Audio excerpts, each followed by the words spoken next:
குமரா சரணம் சரணம் என்று அண்டகுழாம் துதிக்கும்.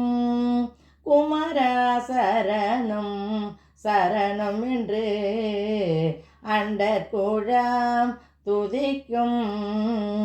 அமராவதியீர் பெருமாள் திருமுகம் ஆறும் கண்ட தமராகி வையும் தனியான ஞான தபோதனர்க்கிங்கு யமராசன் விட்ட கடையேடு வந்தினி என் செய்யுமே. தமராகி வைகும் தனியான ஞான தபோதனர்க்கிங்கு யமராசன் விட்ட கடையேடு வந்தினி என் செய்யுமே.